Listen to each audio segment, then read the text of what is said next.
Hello. Liz. Hello. I missed him. What was it? Liz was like,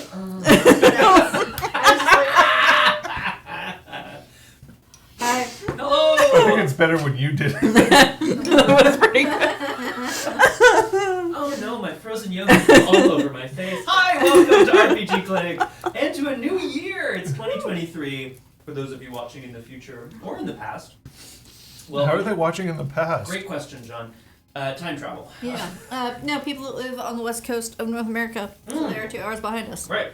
Or even sometimes. Depends. Yeah. Yeah. Numbers, math. Hi. Hello. Yeah, welcome to our first stream of 2023. As per the... Oh, this is spooky music. Yeah. As per the title, So we're ominous. doing a FroYo retrospective... Well, not a retrospective. We're doing a FroYo session for our Blades in the Dark campaign, which was sadly cut short. We were due to have it last year, a couple weeks ago, but Liz and I were not available, so we're having it today, and y'all get to benefit from that. It wasn't cut short so much as it was postponed. Postponed. That makes more sense, doesn't it? Mm-hmm. Is this the one that gets loud? We're gonna find out. We're gonna find out. Hi, Yeah. everyone on that side of the room. How are you enjoying your frozen treats of choice? I'm enjoying it thoroughly. I like how small and cute your bowls and spoons are. Look, Like, John, could you hold the spoon in your hand for a I second? love these spoons. So sweet. These are like dessert spoons / I like for coffee or whatever, yes, right? that'd be good for. Yeah, that's how big the spoon is in relation to my hand. They're so But That's how good. big is in relation to her cone. It just makes the dessert last longer, which is why I'm always keen on using them. It's nothing Smart. like more than jamming cookies and cream in my maw. Wait. Wait. Well, Hi. I think we might also want to mention Mhm. the other side of the room here, the players, as it were, are on a new audio setup today. So, which we're very excited about, and is the result of some fiddling and some upgrades and some tests and some purchases. Of course, as always, if there's any technical concerns or things that you can hear that are bothering you or problematic, let us know as specifically as possible, please, and we'll do our best to address. Yes. Yes. What do you No. mean? What do you mean exactly? But what I'm looking at on this side of the room, for which I will not be much longer, is very cool. And I like this setup. I think, I'll throw that first question out there. How do you feel about vacating my chair? honestly, John. By my chair, I only mean the fact that it's literally my Literally office your chair. position. No, of course, yeah. I mean, I didn't even realize I was kind of manspreading a little bit over here. I'm gonna miss that. You can manspread. These chairs are pretty fucking Oh. wide. Yeah, I It's mean, okay, all I'll make three, sure you're on one of the ends next. all three of us are right No, no, now. You That's just can't good. see it.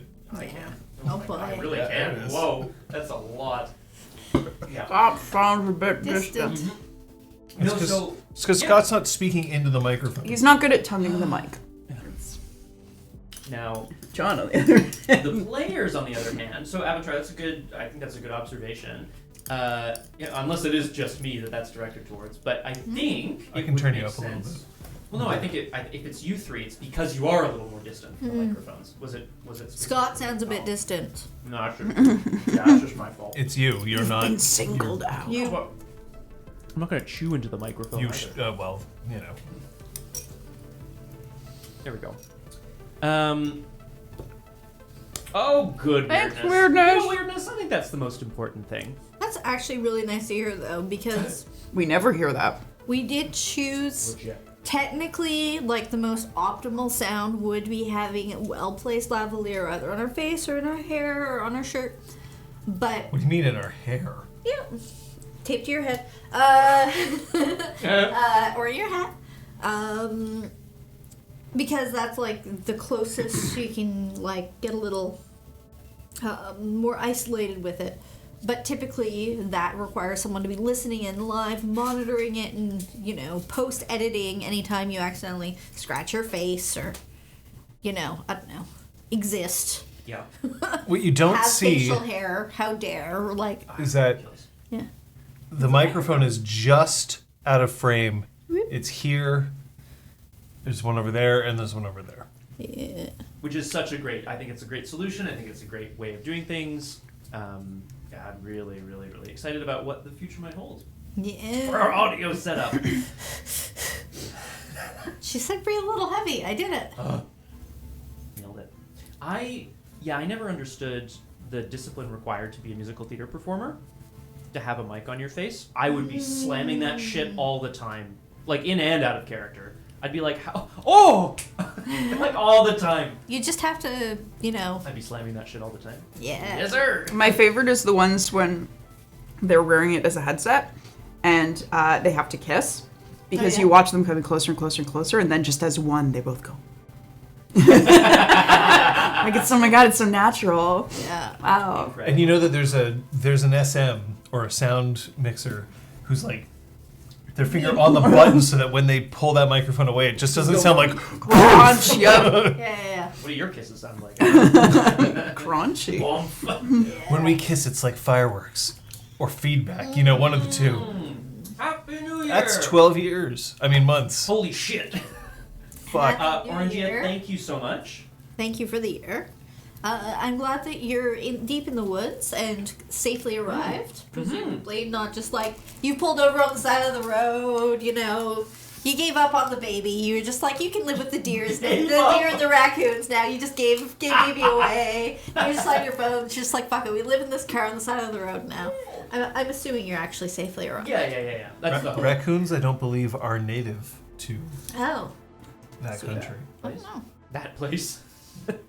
I'm no doxer. Well, also, they've driven for 3 hours, so they're clearly on the opposite side of Europe, right? Yeah. That's how I it think that's how works. that works. Maybe it's very slow. Icy with sand, so the roads had been somewhat protected. That's good. Sanded. Yeah. Yeah. No, very good. Scott, if you want to scooch the OBS window and the chat window over so you don't have to duck around the camera. Is that okay for I just- everybody else? Yeah. Baby If you- will if you just return scooch when them a both. warrior. Scooch. Yeah. Yes, I'm actually just gonna... Ooh. Just for the cool Discord color thing, though. Nice. Dun dun. It works. Dong dong. A bobsleigh ride. Oh no. God, how much more freaking cute can you get? A skeleton ride or a luge. I can't imagine a baby in a skeleton. I don't think that's. I It's just don't not think good. It's a good idea. Yeah. You know that skeletons are safer than luges? Why is that, John? Your You go face. faster in a luge Yeah. than in a skeleton. Because there's more people in it, providing more. Well, mass. no, that's one person in each one. The luge is you Oh, it's that one. like this, and a skeleton is head Head first. The thing is, with skeleton head first, you have to be careful not to let your chin drag, otherwise you're literally rattling your brain, which is why I'm like, that's not for me. No, you're not gonna. Let my Head out to my this- helmet chin drag on the ice and give myself a concussion while I'm going at like 100 kilometers an hour. No. It doesn't feel like a kind of winter sport that you can just be like, today, the skeleton. You know what I mean? Like, tubing? Sure. Skiing? I mean, I guess. You could probably rent skis where you're going. The skeleton? Well, there we go. You could be going down to Lake Placid. I think that's the closest Winter Olympic site. From here, yes. New York. Yes. Upstate New York. Yeah. I mean, I wouldn't be surprised if it escaped from a zoo. Yeah. Well, it's become a apparently, thing. apparently the record there with zoos and Senor keeping their Hess? animals No, in them. Not Senor. Not very safe, not very Sir high. Hiss. Sir Voss. Sir Voss. Not Hess. Voss. The absolute living legend icon of 2022. Yes. We stand. Would you stand an icon? I wonder who the animal icon will be of 2023. Harambe. 2.0. Oh my god. Whoa! Requiem, thank Requiem! you. Great timing to distract from what I said. That's so kind. Must. They call have one of the owls. Hype train. Can I participate in this hype train? Oh yeah. Choo Are we at choo. our Thank you, honestly, Requiem. That's so Thank kind. you. Thank you very much. Oh man, I'm seeing Well. hype on my screen here. Love that. tweet? Yes, I can. In addition to hype, we're gonna be spending a bit of time today. Oh shit! You're about to beat your last record. Keep up the support. Get in there. Wait, they caught both? Oh shit. I'm literally getting weirdness. I like how you're correct. to the minute updates. This is what was so exciting about the Sir Voss thing. Because That like, you were getting personal. oh my god, we got photos of like the customs people with their like x-ray machines, the little post-it notes saying Voss, like maybe he's here. Yeah, you really. Oh my god, I've Liz never would been wake up so every morning and be invested. Like, Scott, wake up! There's Servas news. I'm like, oh. Every morning there's a Servas hanging from the corner of my girlfriend's four-post bag. Ong. Um, We're almost there, team, and thank you. foot. Yeah, look, we've got. I'm excited. 2023 is gonna be a great year. Today we're spending part of our time here doing a FroYo session. We're talking about the mini campaign of Blades in the Dark that we played towards the end of the last calendar year in 2022. We're going to be chatting about our experiences, how things went, what we liked, what we didn't like, etc. We're going to play some games. If you have questions, you can drop them here in chat, and we'll take note. Or on the Discord. That's another place you can... Oh, toast! Thank you! Thank you. Or you can drop them in the Discord as well, and I'll be able to monitor that. Which is fantastico. Yeah. I'm also just Gonna spinning get my your wheels while I finish FroYo. my... Yeah. I think we mentioned this before, but I'm definitely going to say it again. I thought it was a lot of fun to sort of plan a campaign where we knew we could play hard and fast, and we definitely didn't do like the kind of in-depth character role-playing that we've done in previous campaigns. But there's something kind of liberating about being like, oh yeah, let's just fucking go. Jump on the hype train, take your spot. And you all, actually. The Yeah. incredible support. Yeah. Love that. Love that for us. As a Yeah. community. It was, You're the ones who make this shit possible. Yeah, Seriously. honestly. It was neat to be in a system and a campaign where it was like there's a limited time, and it's not just, oh, we've decided this is 6 episodes. It's also the system totally is built towards there being a clock, literally and figuratively, on what's going on. Ooh, driving the character like a stolen car. Pretty much. Yeah. Yeah. Hard, fast, and burn it at the end, baby! You burn your stolen cars, right? Very good. Only half of them. Only half? Yeah, or ditch them in the river. Canals. I mean, we like to throw things in the canals. Yeah. That is a bit of a Sometimes staple. it's wave. It's a bit Hello! of a staple, actually, honestly. What were your sort of like, I just out of curiosity, for the three of you, what were your sort of main takeaways in terms of elements of the system that really clicked with you? So like, we'll talk mechanics briefly. Were there elements of the system that you really clicked with, or ones that you really rebelled against when you started versus when you finished? You said you'll talk mechanically later. So No, talk I mechanically? Okay, cool. I mean now. Great. System first. We may need to do some adjusting, because I'm wondering if, like, because you were speaking right into the mic just then, Scott, but you're still sounding distant Okay. to people. Let's do that when he's finished his dessert. Yeah, You finish Thank your you, cone. Bowen, though. But yeah, once he's done eating, we'll make sure that that's truly the case. Because maybe he's being just picked Yeah. up by these guys. Yeah, Uh-huh. he possibly is because he's away from the microphone currently. So I'm used to that microphone, yeah. but it's a demanding mistress. I don't like those kinds of things. Demanding mistresses? That's great. So mechanically, I'll say that there are some things that I kind of really appreciated. I definitely had more of an advantage than the other two when it came to gaining experience for desperate actions, because I built my character both mechanically and, roleplay wise, as somebody who tended to be a daredevil, who took desperate actions. So I got a lot of XP out of that. Compared to these two, where I don't feel like it came up as much. Did you feel like so that was a deliberate choice on your part then, John? Do you feel like that enhanced the game for you? Like, did it make the game more fun to go, okay, I need to try to take some desperate actions, I'm just going to throw myself into this? The XP didn't matter to me as much as just doing it. One thing though, we definitely sort of bounced off crew experience and crew, we never really engaged in trying to up our tier or trying to gain new turf. Yeah. We just didn't bother with that, but I also don't think I minded. I feel like that's more long campaign. Like, again, your characters cycle out, but the crew persists. And we knew that we weren't going to be playing the same crew for 6 months. That's it. That kind of feeds into something I'll probably discuss in more detail as we continue on. But for me, I think the intended method of play is episodic with the meta game of the crew over top. So between little episodes of like, what's today's score? Or what's today's session's score? You know, we're looking at how can I upgrade and make the crew better throughout, like it's a sort of meta game. Whereas I ran this the opposite. It was individual, kind of like, okay, let's upgrade and fine tune, but let's continue the story from last session, you know? So we'll get more into that as we go, I think. But what about you, Liz? Thoughts, feelings? Anything jump out at you? Do you feel up to dealing with Yeah, I just don't remember where it is. I'll find it. Future chat, there it is. I liked the fact that there was some, even though we didn't really tap into it all that much, I enjoyed the crew XP, the idea that we all had something that we could like share to kind of build towards, but then we also had our individual stuff. There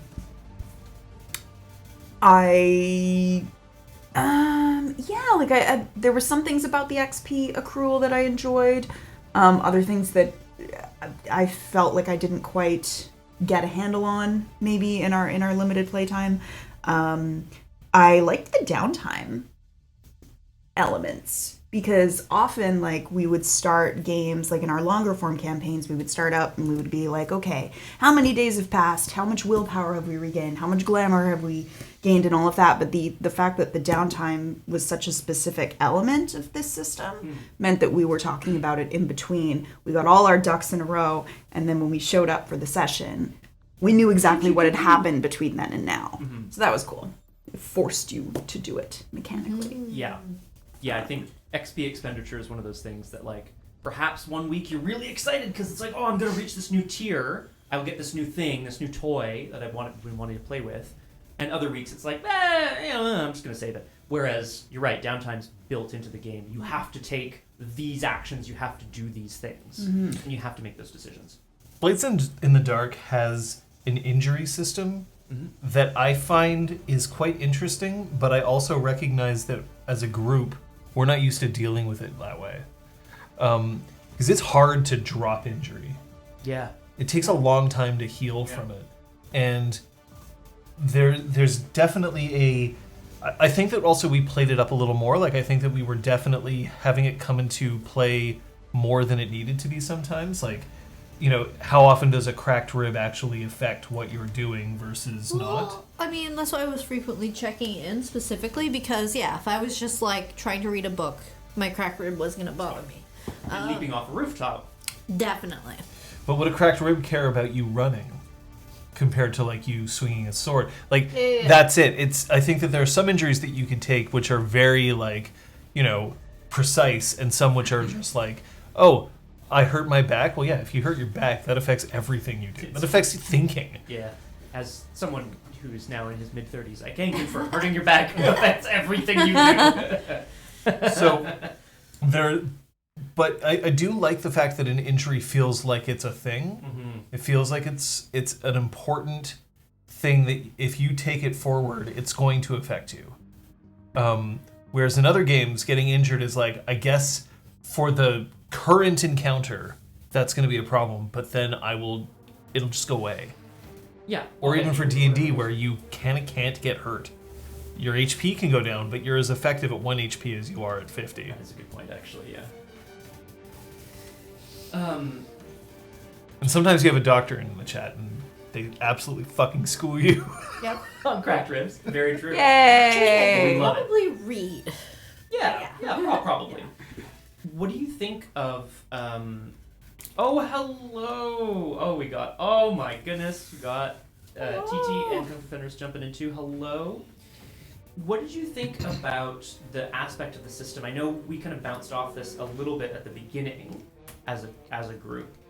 The idea of the not lower threshold of success, the lower rate of success, the the inability to auto-succeed, spend willpower, dump a bunch of resources into a role because it's important.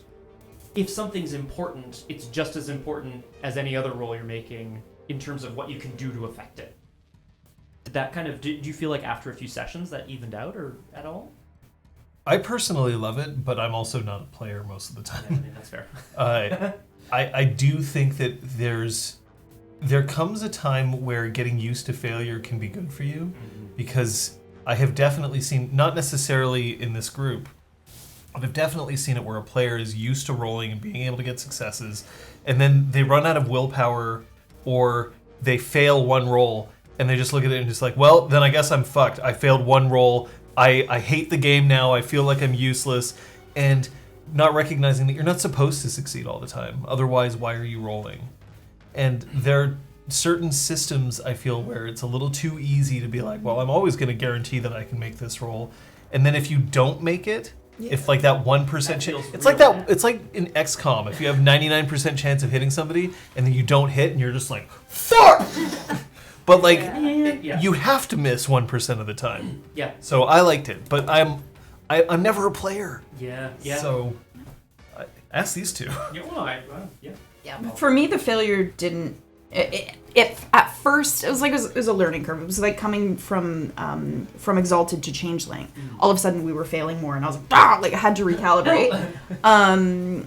But in this the same way, had to recalibrate, get used to this failure. The thing that I struggled with, which I feel like maybe more sessions I would have eventually figured it out, was okay.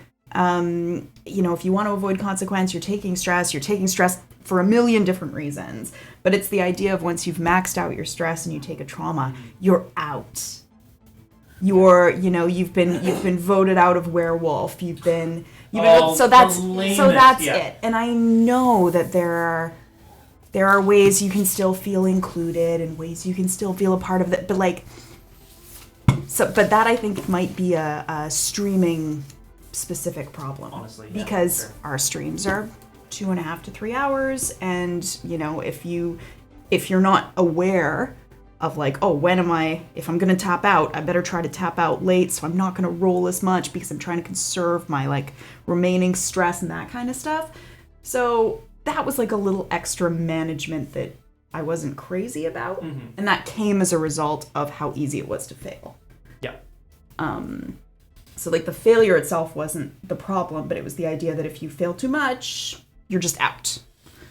I know what you mean. It feels a bit like, we're streaming a game of Starcrossed, but the first person to knock down the Jenga tower is out. The other person gets to keep playing without you. Yeah. You have to go. Technically, in Dread, you knock over the tower, you are out of the game. Yeah, exactly. And everyone else keeps going. I played Dread off stream, and I think I was first or second out, and it's just like, but if you've cultivated the story enough that people are engaged in it, you want to still be there for it. But I hear you. It's a little like, because I guess at the end of the day, this is a performance to a certain degree, and if you're not performing, then why are you there? You're getting paid. You're sitting. The spear bearers show up, for 3 scenes and then chill out for the rest of the. And then you're just reading backstage. Yeah, different situation though. Thanks, Joel. Ooh. I found that for me, sorry, I just started reading that. Oh, yes, I also sorry, started with I found, and I was like, oh fuck, I'm not reading that. No, I don't know. I'll wait for that. That initially, like, and even in our practice session before we started streaming, the high risk of failure meant that so often we're like, I'll roll to do this because many systems you have a relatively high chance of success, or the stakes of failure aren't things like, okay, you don't succeed, but things definitely go wrong, or you do okay, but something bad happens. So it definitely put me in the situation where I felt like it had to be like, okay, well, I need to like min-max when I actually bother to roll. And occasionally, like, there were a couple of instances where you're like, oh, roll that, and I was like, okay, no, never mind. Then I'm not doing it. Yeah. I have no, like, that was like, I don't care about the outcome of this. And thus it's not worth the stakes of potentially failing. Absolutely. But I also feel like the scores were fun to play out. But I feel, based on what I feel like I read, it feels like the scores are supposed to take like half an hour where everyone rolls a bunch of shit. And like, I don't know whether that would be fun. But it feels like then being out wouldn't matter. Oh no, I'm out for like 3 minutes because we're done our rolling. And then you're we go back on again. to the other It's like- stuff. Yeah. Yeah. So I don't know about that, but like it was definitely. But other than that, and getting used to it, and the fact that you were like, I was like, no, I don't care about actually seeing it. What I want to roll for is this. Yeah. Like that you were willing to play with that, like made it fun. I had fun. Like I was okay with it once I got my head around it and was like, Work through it. Yeah. this is not a roll. No, for I can just not do this because this doesn't matter to me. Yeah. I think no matter what, we've sort of proven that we're going to play the game we want to play. Yeah. Yeah. It's definitely on display Yeah. here for sure. I Yeah. think. Because I agree with you, Kate. Everything I read pointed to sessions of 3 or 4 hours, most of the time spent in free play. But then you go watch any actual plays, and it's all score. Of course it is. That's the most interesting part to watch. Yeah. Yeah. Got stakes. Yeah. It's not even reality expectation versus reality. It's just the reality of playing for an audience versus the reality of playing amongst friends. I mean, you know, we've played tabletop games around a table. Part of the fun is the banter. Yeah. There you go. I'm just seeing if there's anything I want to put. Well, you pulled up Requiem. Yes, I did. I'll put that up there. I think this is similar to Liz's Yeah. point. Requiem says, I found the constant balance of stress and success was extremely interesting. You often needed stress to succeed, but you had to be extremely picky as to when you used it. Exactly. The way that the system kind of suggests that you manage the tone of your game is by suggesting how bad the consequences are for failure, right? Like if your consequences aren't that big or could be mitigated entirely with a resistance roll, then it's more of a swashbuckly adventure. You know, oh no, I'm gonna fall out the window. Okay, I'll roll to resist. Oh, you've mitigated it entirely. You catch the thing on the way down. Whereas the opposite, right, or you know, a more intense game would have consequences that are unavoidable or just, you know, you're gonna get hurt here.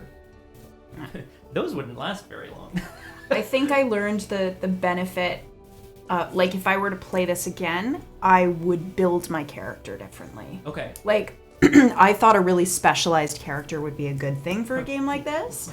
But in fact, I think more dots distributed at, even if they're at lower levels, is better. Because it's far better to be able to roll for a lot of things. Because you'll still fail. And if you fail at the thing you're supposed to be really good at when you basically don't have many dots in anything else, that sucks. Yes. You're like, but I this was is gonna the say, only like- thing I bring to the party. Yeah. Oh no.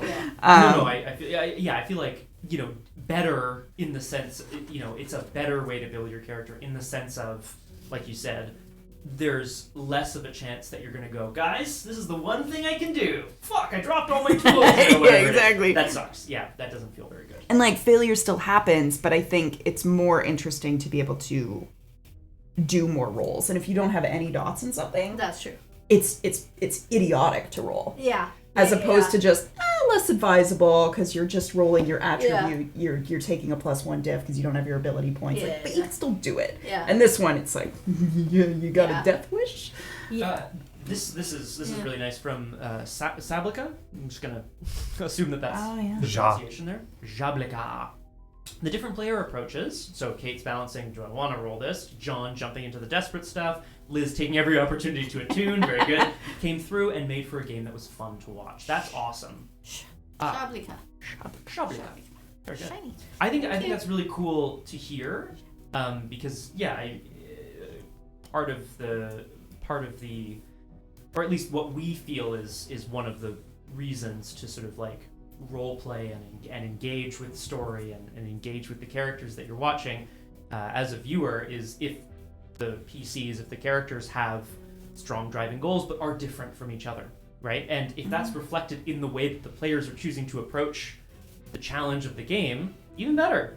IMO. I think that's cool. I think we also, like, teamwork's good. one of the things we discovered when we were first, again, playtesting it was like, oh, well, if you lead a team action, everyone uses your skill, which was part of why we're like, great, we're going to go off and specialize. And then we went off and split the party all the time. So we also, like, totally It's shot true. ourselves in the foot. Right. Like, that was Welcome also to hell. part of Yeah.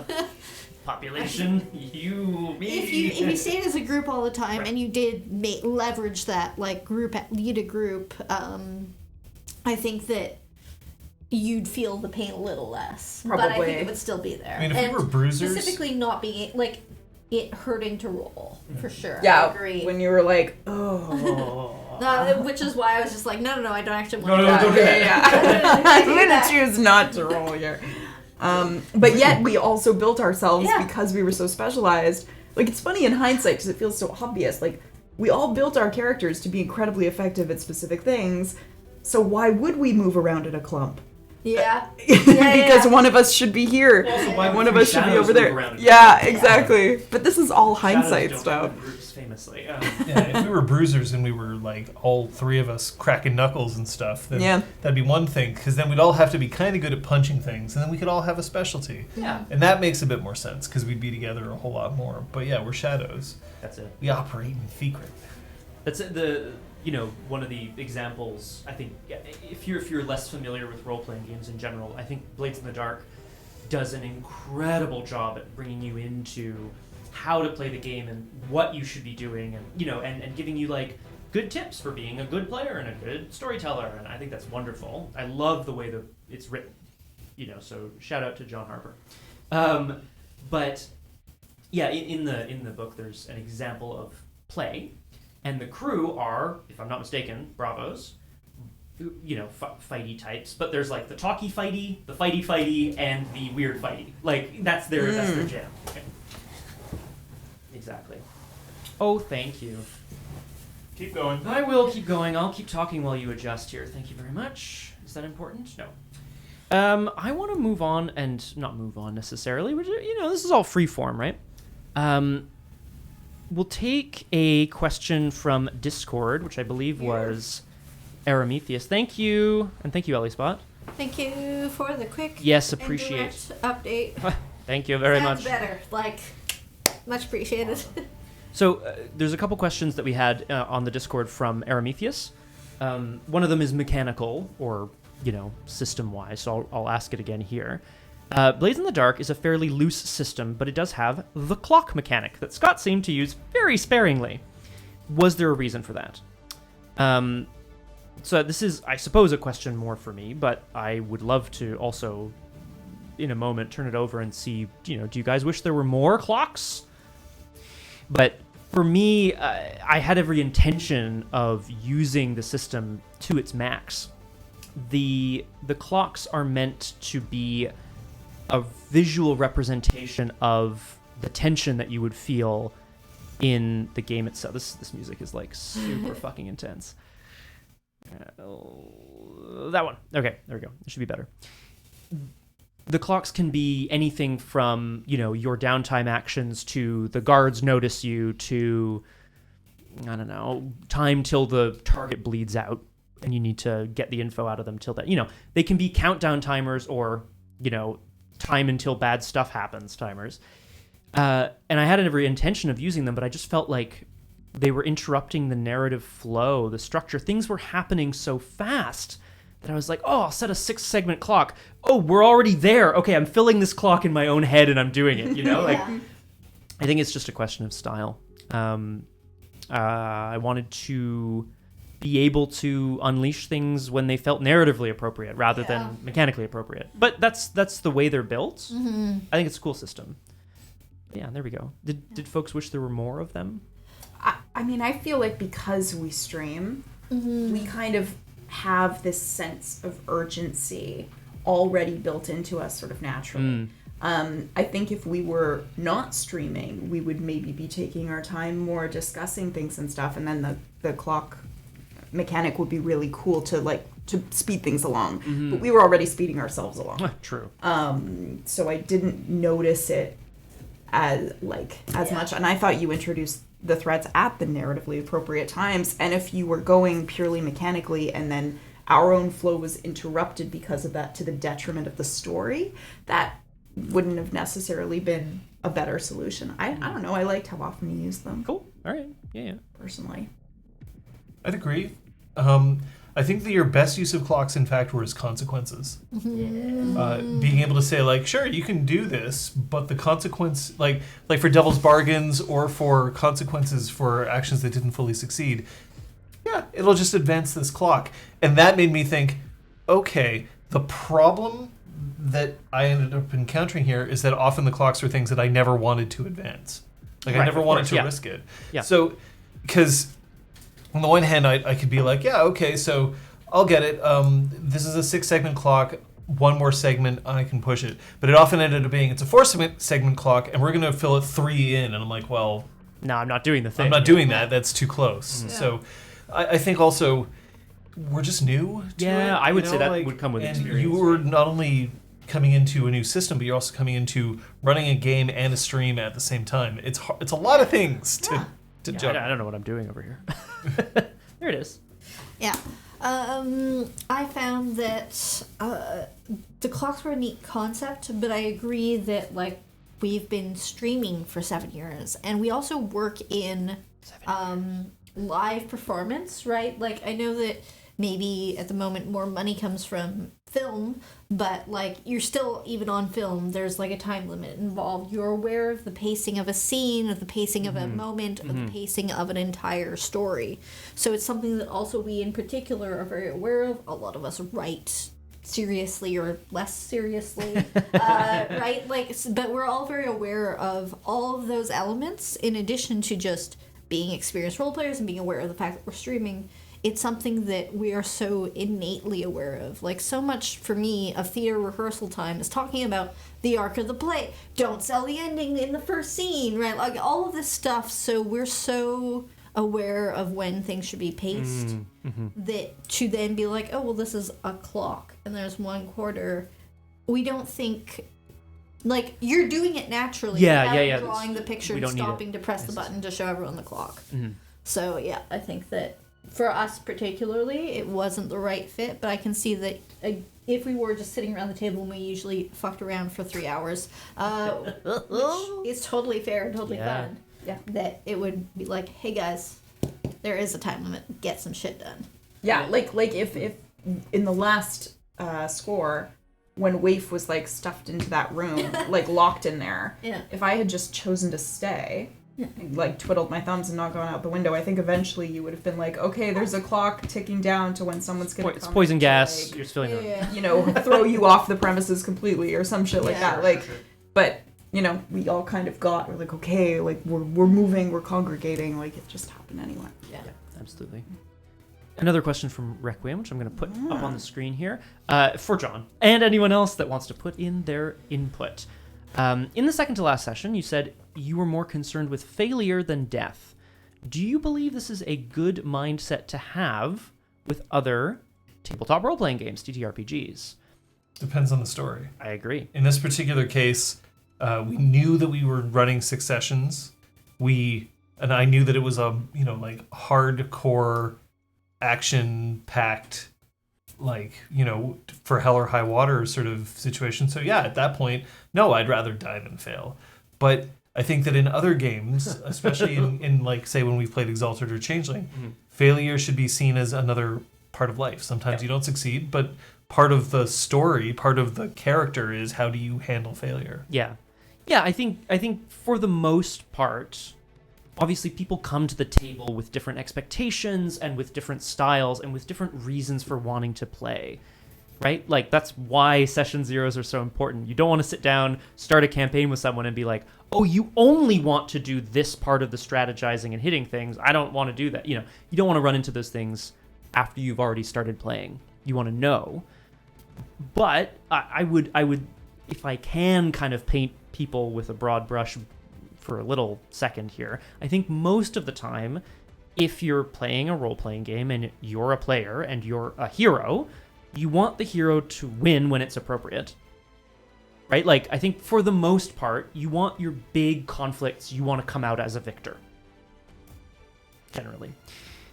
This means that failure, like death can be a success, right? Just as failure can also kind of advance a story. And yeah, sometimes you're not going to succeed, but I would argue that like if it really, really matters to the overall, the fate of whatever world you're in or the fate of your character, it might come down your way more often than not. I guess it depends on what story you're telling. Oh goodness, look at this. So much stuff. Yeah. More questions coming in, if I may? I mean, to Oh, tack you on- you please, yes. just to tack on to what you're saying, yeah, I think that a lot of this does fall to the ST's shoulders, I think. Sure, yeah. Not all of it, but when there's a failure, there's an opportunity to, as you said, move the plot forward. And you either jump on that as a group, but like kind of led by the storyteller, or you don't.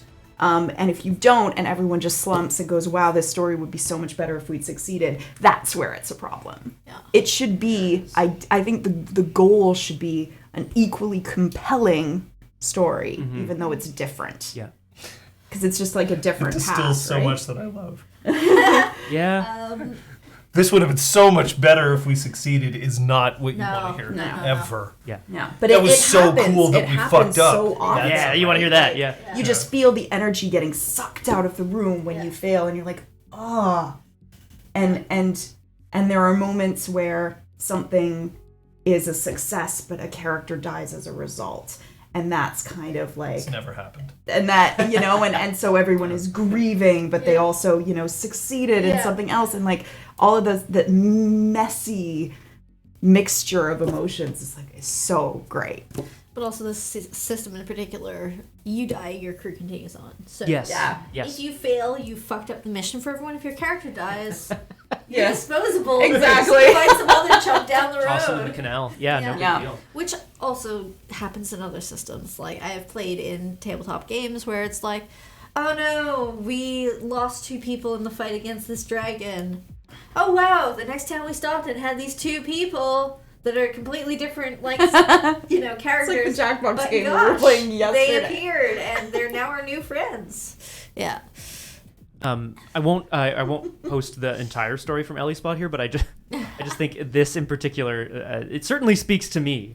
My first semester of med school, I role-played with a bunch of friends on Sundays.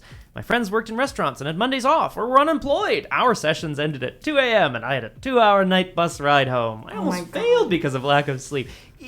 And yet, right? And that tied into what you were saying before, Ellie Spot, about like how sometimes it's useful to have a clock to keep people on track.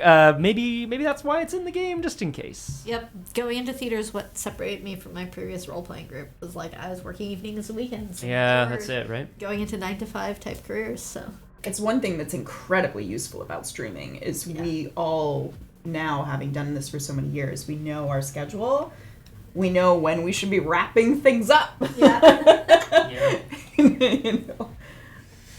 One of John's wrinkles is vibrating again. We better go. We gotta get this going. They call it. Oh my. This actually might line up, Kung Fu Fenris, with a question that's in the Discord as well. I'll read it first and let's find out here. Blaze in the Dark has a standard setup of play to find out. The story emerges through the play between everyone at the table rather than just through the GM or the ST's head. We took on the challenge of using it as a closed story engine. Did that feel limiting, or did you hardly feel the difference? This is related to a question on the Discord, but not quite the same. I wanted to touch on this anyway, the idea that the system is made to be played episodically.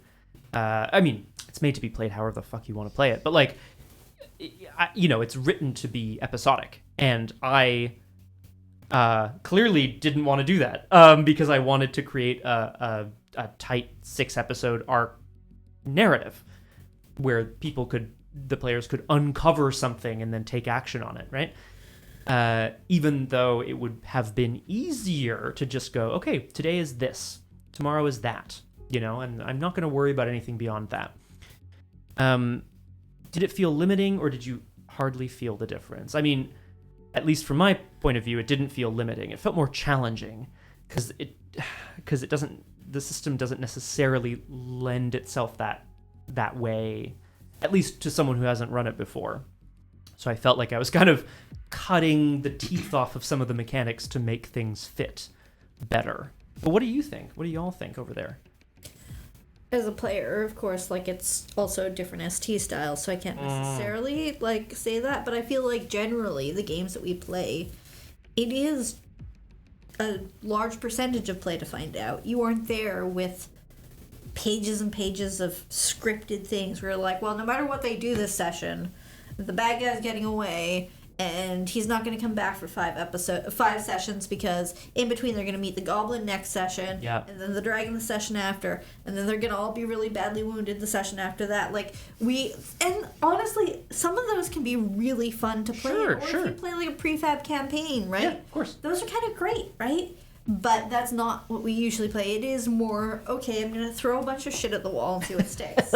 What do people want to pursue? For sure. And then you build off of that. And as much as, the first 2 or 3 sessions, you see what people are interested in, so you start to plan forward. You aren't writing the end of the story at that point. You're just going with the flow. So I feel like that aspect of it seems to fit with how we tend to play games. Yeah, I agree. I agree. I mean, I get accused of railroading sometimes. You actually? By us? There was a particular review. I mean, we've had our Exalted campaigns reviewed, and I've been accused of railroading, and I don't think they understand that No. Can't railroad if you're laying tracks as we're going. I think it's just that when you have players who make solid choices, and you have a storyteller who also knows, like, here's a story I want to tell and I can guide you to places, then it's not a railroad, it's just solid gaming connection. As opposed to, well, what do we want to do? Well, I guess we could go here. No, you're going... So I didn't care, not for this. I think that... I think, honestly, that we played the game we wanted to play. Yeah. Thank you, Lemonator. Thank you, Lemonator, and Happy New Year! If you weren't here at the beginning of the stream when we wished everybody a Happy New Year. Everybody. Yeah, you had to be here at the beginning to have a Happy New Year, otherwise you're fucked. Sorry, otherwise you get an average New Year. Well, if it isn't Sklarticusp. I had a ton of fun with this, but I totally recognize that...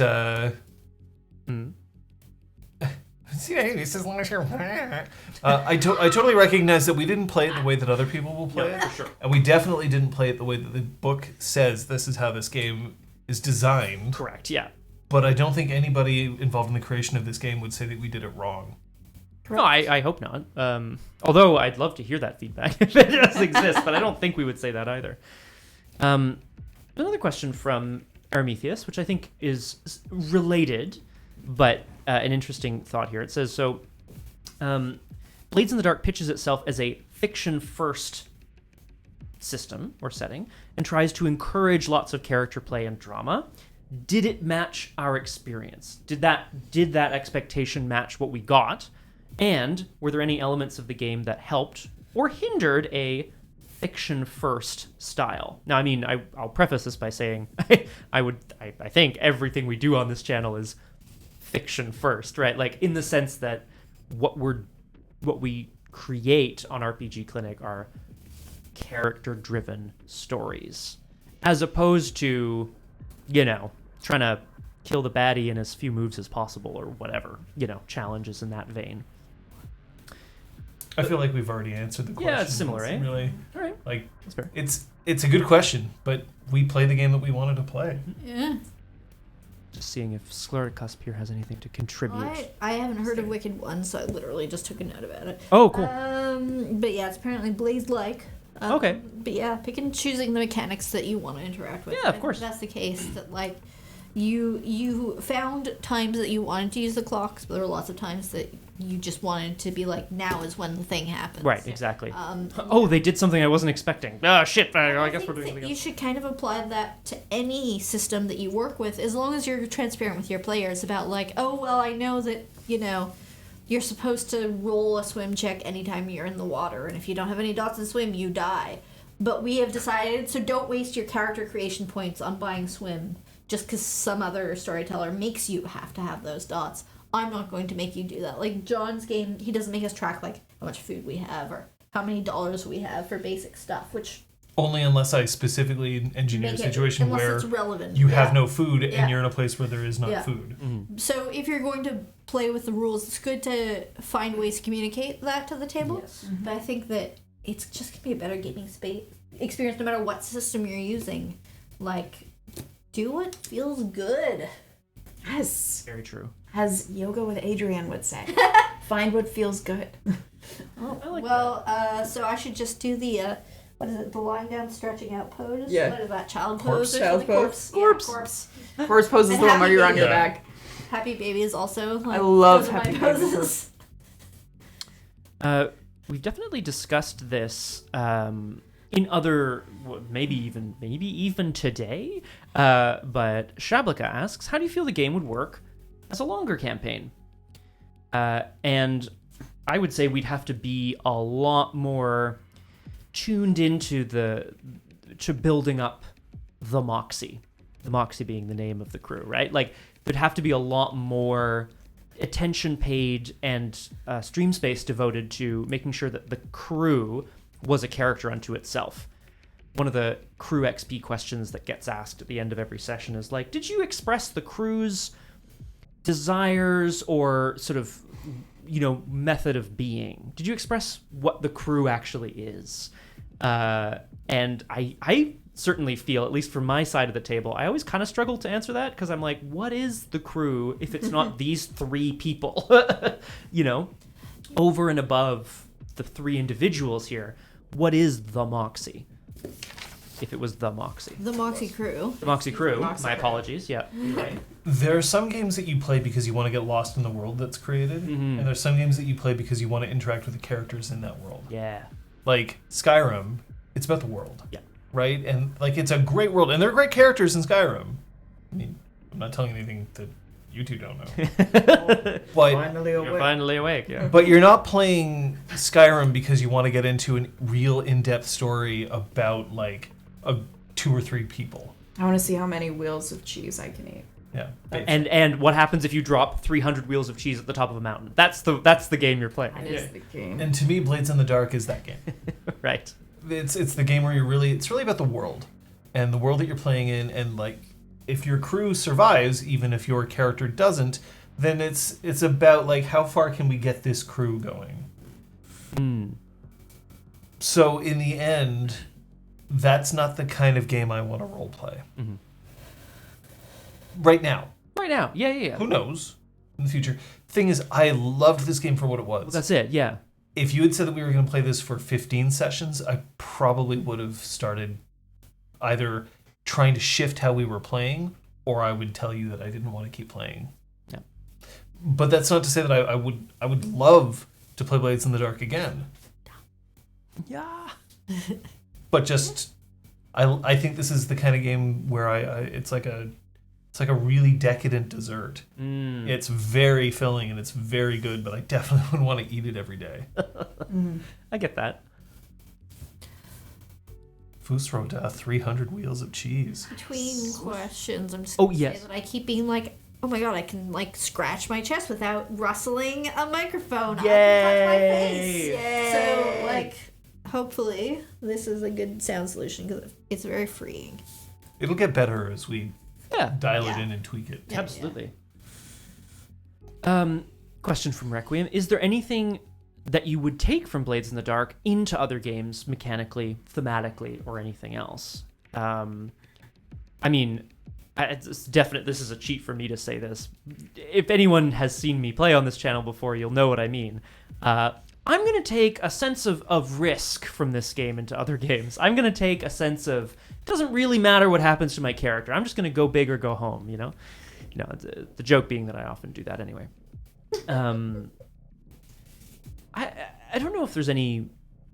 Well, I guess part of the interesting thing here is that this was designed to be a mini campaign run by someone other than John. So, I wouldn't necessarily take anything from my ST experience out of this and into the player experience, other than a better understanding of what it's like to be on this side of the table and how to be a better player to sort of support this side of the table. Yeah, I don't know. I don't think so. I mean, like, just because I think Blades in the Dark is its own, like, the marriage of mechanics and setting is so cool. I'm not sure if you'd want to break those up. It's just like my opinion, bro. I did enjoy, and I'm not necessarily saying we should take this into other games, but it was kind of fun playing more selfish people. Yeah. The heroes folks trope that we often fall into.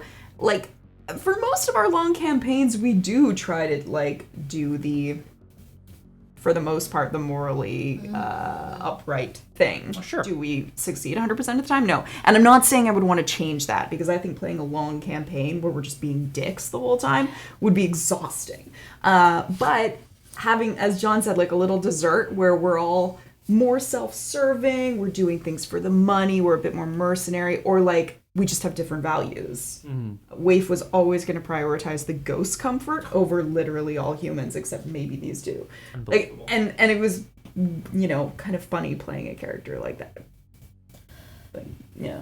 In my old gaming group, every few years someone would be like, great, I'm going to run an evil campaign, because typically this is D&D centric, but you were typically groups of good and or neutral characters. Oh yeah, for sure. Because unfortunately, usually there'd just be one person who'd be like, yeah, I'm chaotic evil, I'm going to stab my friends in the night and I'm going to take their money. I'm like, great, you do that. So. And now what? Yeah.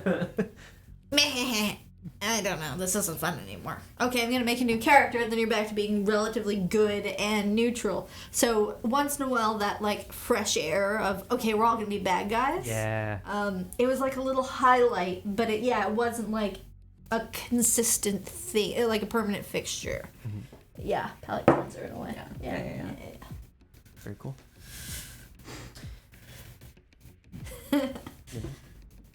Yeah. I'm trying to think if there's any other. I'm just gonna quickly check Discord or anything. I mean, I agree with these two. So no, of course, yeah, that's fine. No. I'll add this while you're checking.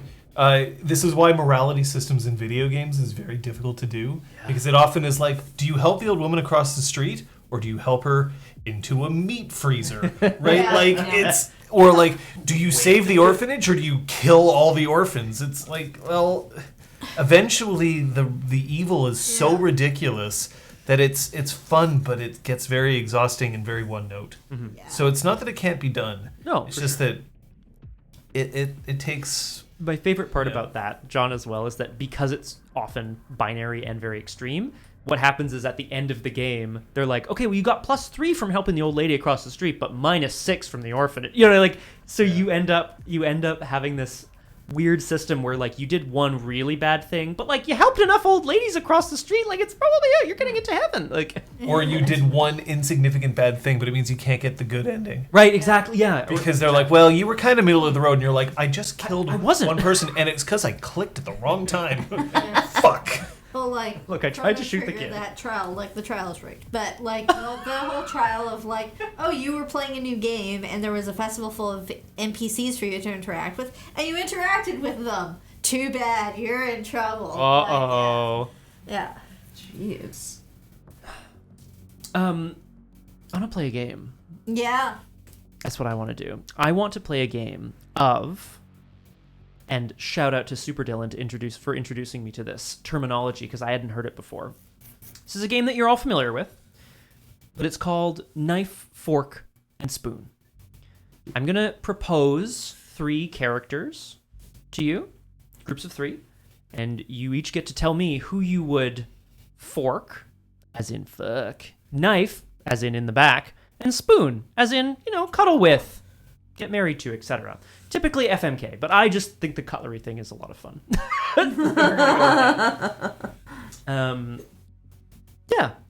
Often we have little pieces of paper if we're doing like choose one here, but we're doing knife, fork, spoon, so I didn't make y'all pieces of paper. You're gonna have to just figure it out. Okay. You good with this? Yeah. Cool. Then we'll have a few other questions. And if people want to throw their thoughts into the chat as well, have fun. I just want to know how it played out in your mind.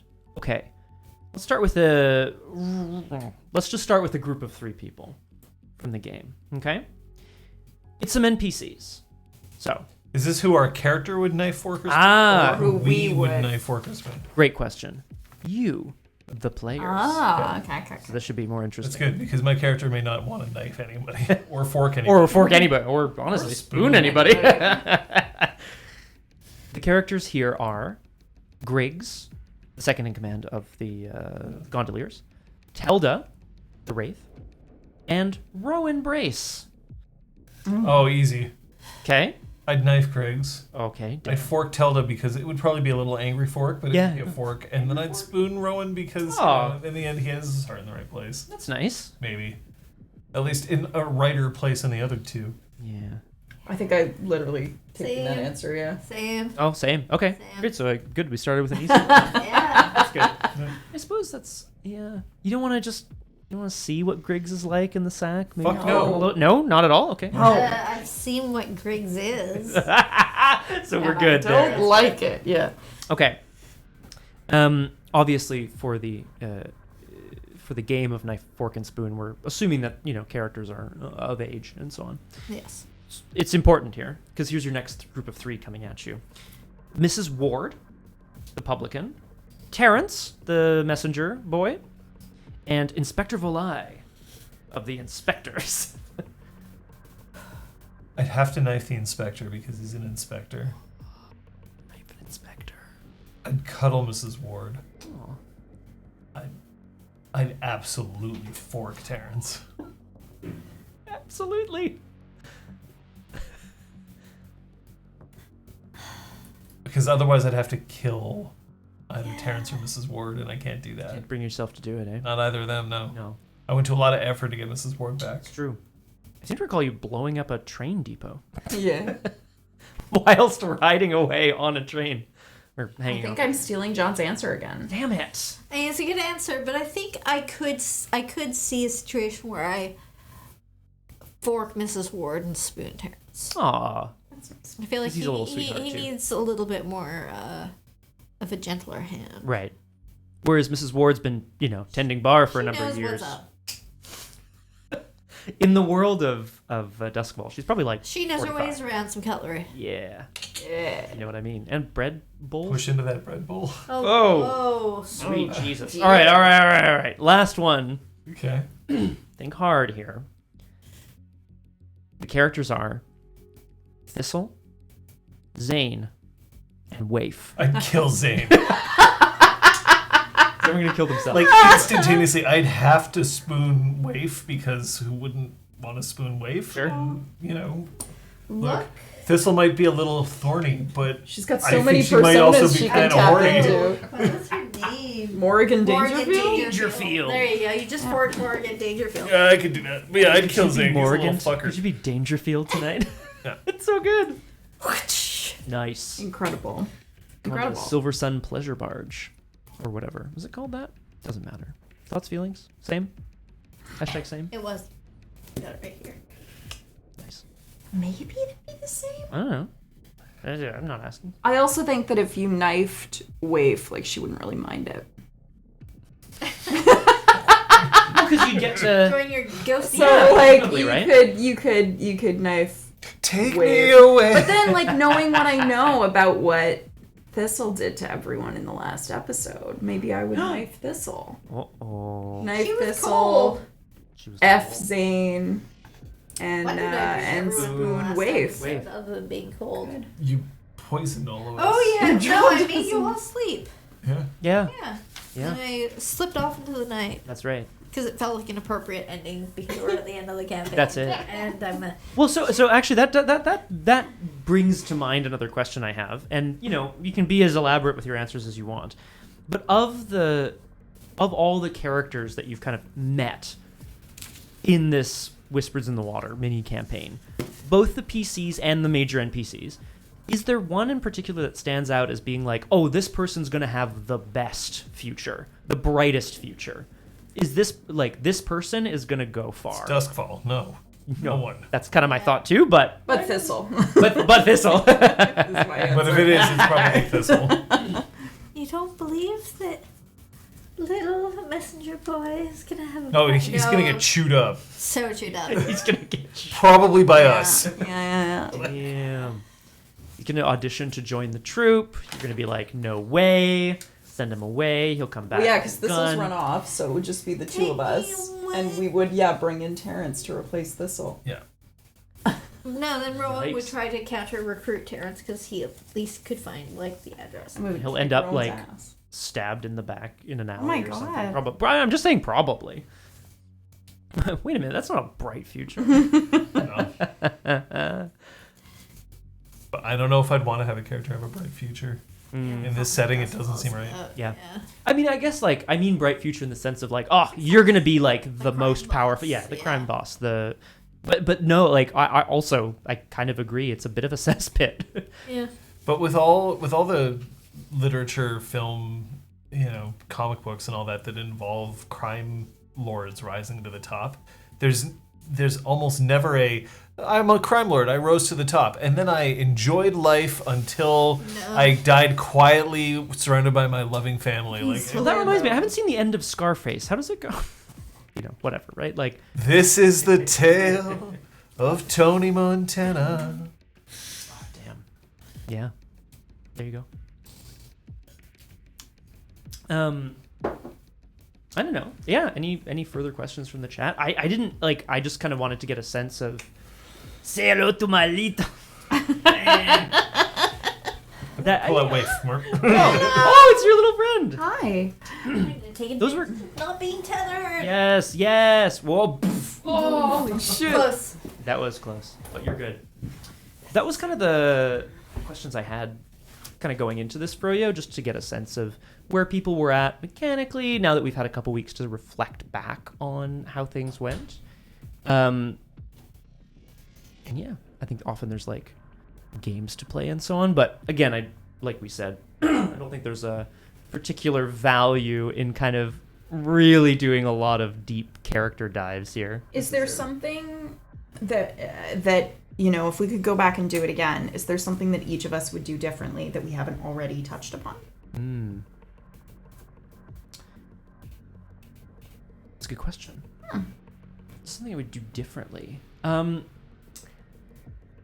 mean, okay, almost for sure, like almost certainly, with the benefit of hindsight, you're going to do something differently, right? Yeah. I'm quite pleased with how the majority of the sessions went, and part of that is because, for me, the first couple of sessions, the one that was played off stream and the one that was first played on stream, were tricky. They were tricky to navigate. They were challenging. It was hard being on the side of the table and running a stream and, right? But it's that learning through the crucible of it that really kind of tuned me into how I'd want to run the future sessions. But I'll give you an answer.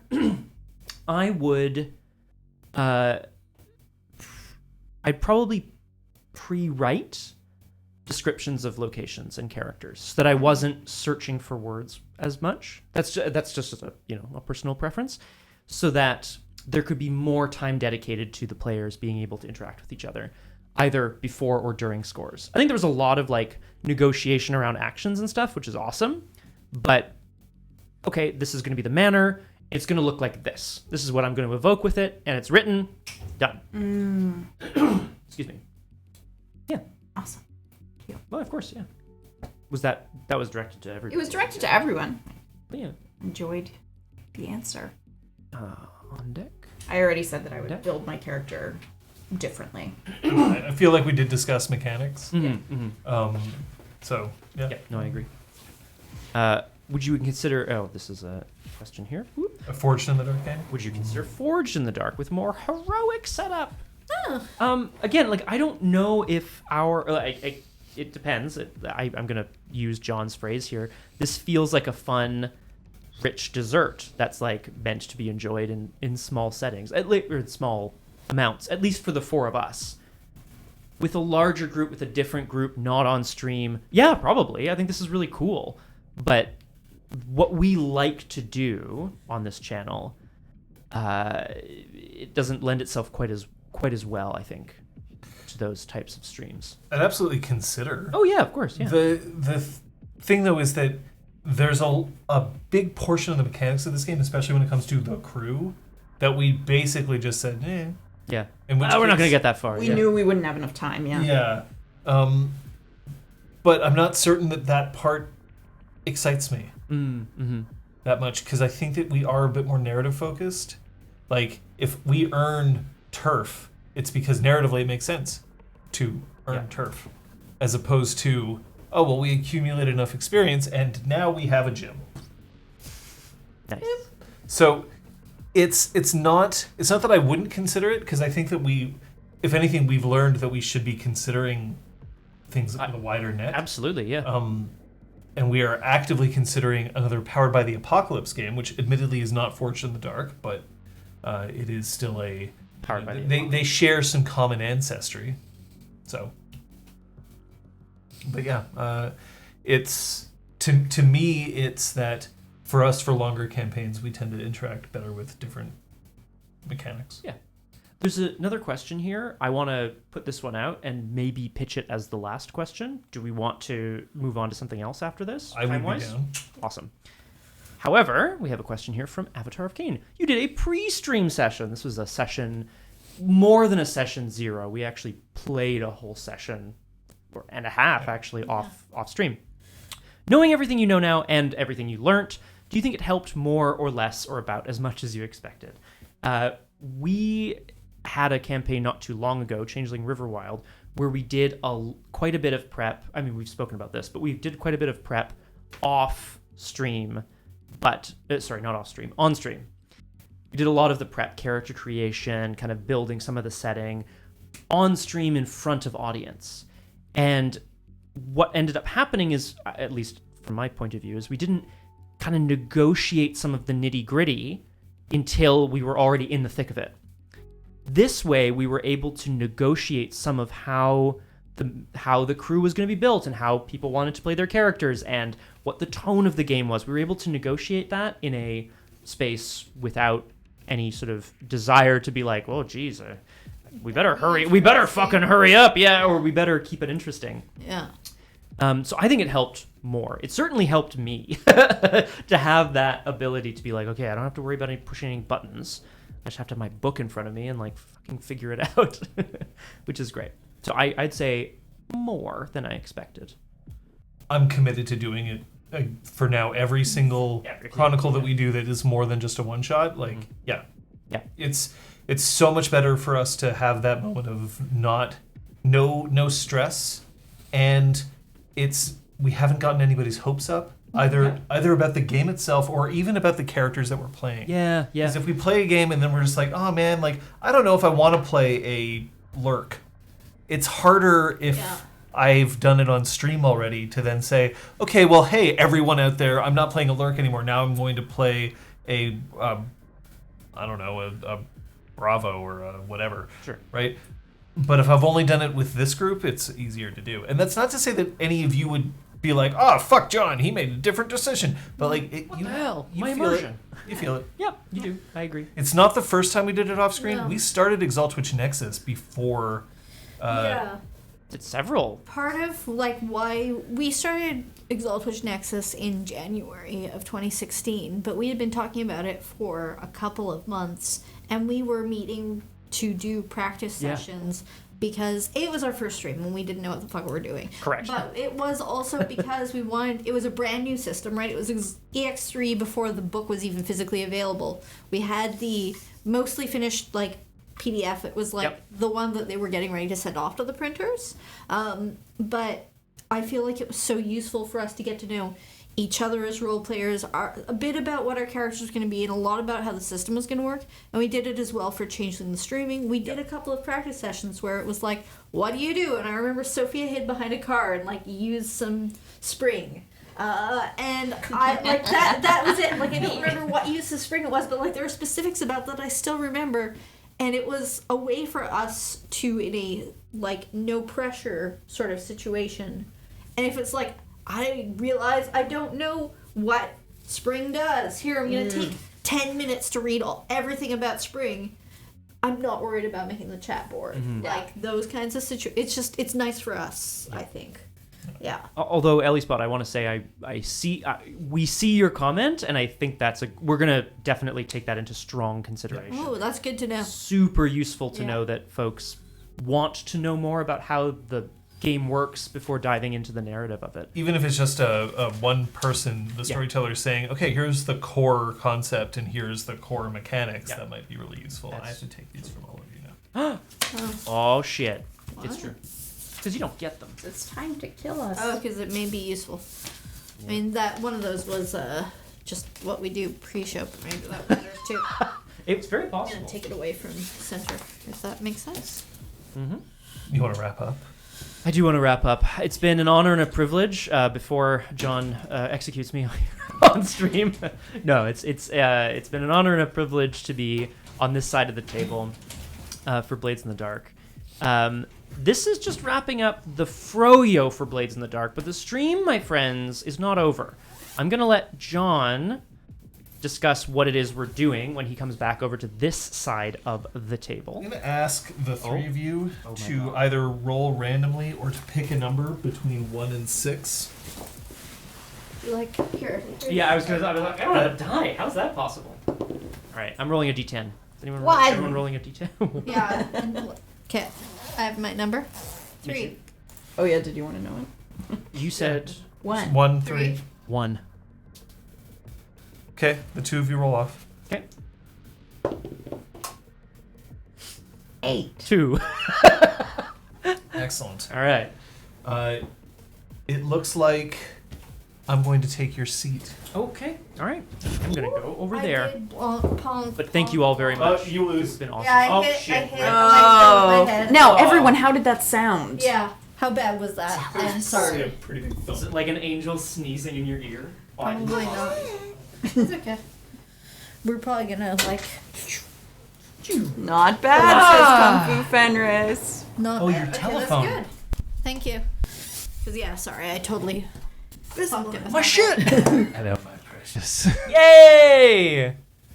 Better than Fair. At us. I mean, Oh God, what was it? I'm I trying to have definitely seized it. I remember now. Chad, if you have anything left to say to these three players at this time, now is the time. They will not be able to see chat momentarily. They will be killed. Wait, what? It may be best to at least stop recording. Yes, we're divide going to the stop recordings. recording and divide the recordings. Yeah. Because we are going to do something for fun. We're going to kick off. Fun! We're going to kick off this this year with just a fun little project that we cooked together here. These players do not know the contents of what's about to happen, but I would urge you to stick around. They may need your help. Yeah, I'm thrilled about what's about to happen. So Stop recording. we're going to stop the recording here.